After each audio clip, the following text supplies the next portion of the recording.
नींद में सपने आना हम सब के ज़िंदगी की एक आम घटना है। पर क्या आपने कभी सोचा है कि हमें ये सपने क्यों आते हैं? क्या है हमें सपने आने के पीछे का विज्ञान? दोस्तों, आज के इस एपिसोड में हम इन्हीं सवालों के जवाब जानने वाले हैं, तो वीडियो को अंत तक ज़रूर देखना। और अगर आप चैनल पर नए हैं तो चैनल को भी ज़रूर सब्सक्राइब करना। हमें सपने क्यों आते हैं, ये समझने से पहले हमें यह समझना होगा कि ये सपने हैं क्या। सपने कुछ भी हो सकते हैं, कोई इमेज, कोई आवाज़, कोई थॉट या कोई फीलिंग। आसान भाषा में कहे तो जब इमेज, फीलिंग्स और इमोशंस एक साथ जुड़कर जो हमारे दिमाग में दृश्य तैयार होता है उसे हम सपना कहते हैं। ये सपने एक जैसे नहीं होते। कुछ सपने मज़ेदार और सुहावने होते हैं तो कुछ सपने विचित्र और डरावने होते हैं। इन सपनों को लेकर कुछ लोगों का कहना है कि हमें ये सपने तब आते हैं जब दिन भर में हमारी कोई इच्छा अधूरी रह जाती है, तो वह इच्छा हमारे अनकॉन्शियस माइंड में पड़ी रहती है और उसी की वजह से हमें रात में सपने आते हैं। तो कुछ लोगों के मुताबिक हमें सपने उन विचारों की वजह से आते हैं जिन्हें हम अक्सर सोचते रहते हैं, जैसे कि भविष्य की कोई कल्पना।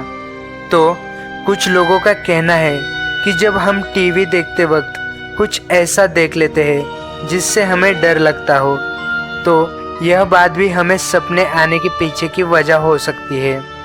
असल में इन सपनों को समझ पाना बहुत ही मुश्किल है, क्योंकि हम ना तो दूसरों के सपनों को देख सकते हैं और ना ही हम हमारे सपनों को पूरी तरह से याद रख पाते हैं, क्योंकि नींद से जागने के 10 मिनट के अंदर ही अंदर हम हमारे 95% सपनों को भूल जाते हैं।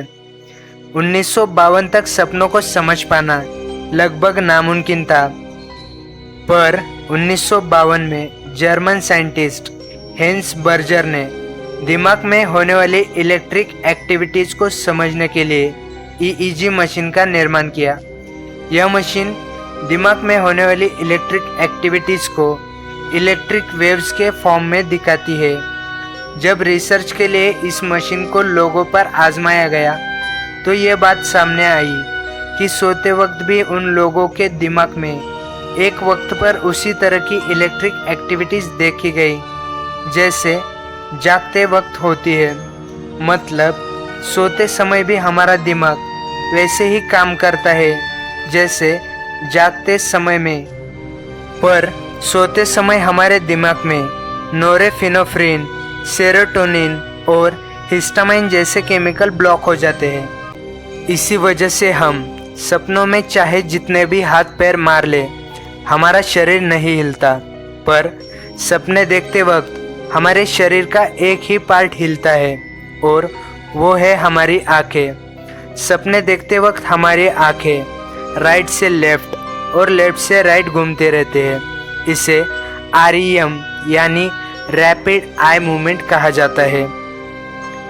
एक रिसर्च के मुताबिक जो लोग रात में सोते वक्त आंखें हिला रहे होते हैं उनमें से ज़्यादातर लोग सपना देख रहे होते हैं।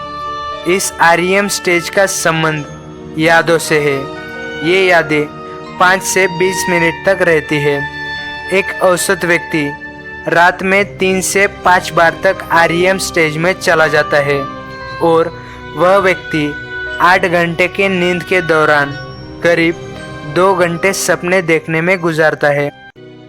आमतौर पर सपने 2 तरह के होते हैं। जिस सपनों में हमें पता नहीं होता कि हम सपना देख रहे हैं उसे नॉर्मल ड्रीम्स कहते हैं।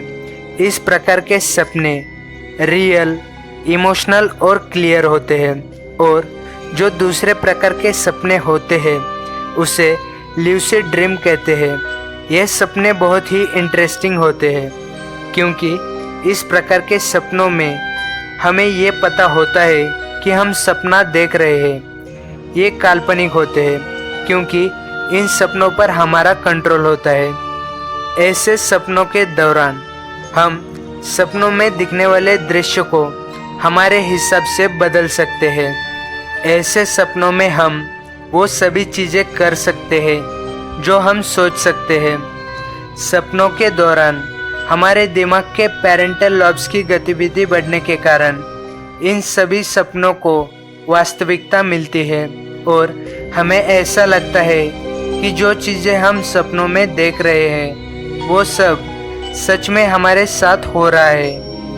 वैसे तो सपने आने के पीछे कई सिद्धांत मौजूद हैं। इन्हीं सिद्धांतों में सिगमंड फ्रॉइड के सिद्धांत को सबसे प्रभावी कहा गया है। इस सिद्धांत के अनुसार सिगमंड फ्रॉइड का मानना है कि सपने अचेत इच्छाओं और विचारों का प्रतिनिधित्व करते हैं।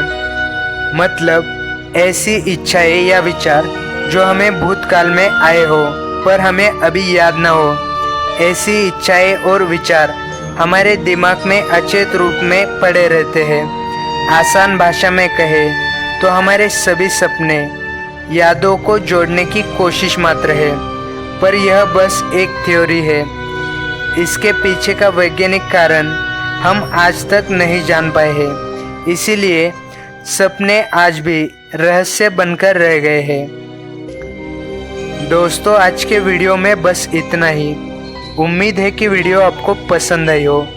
अगर आपको वीडियो पसंद आई हो तो वीडियो को ज़रूर लाइक करना और साथ ही में चैनल को भी सब्सक्राइब करना। मिलते हैं फिर किसी नए वीडियो में, फिर किसी नए इंटरेस्टिंग और नॉलेजफुल टॉपिक के साथ।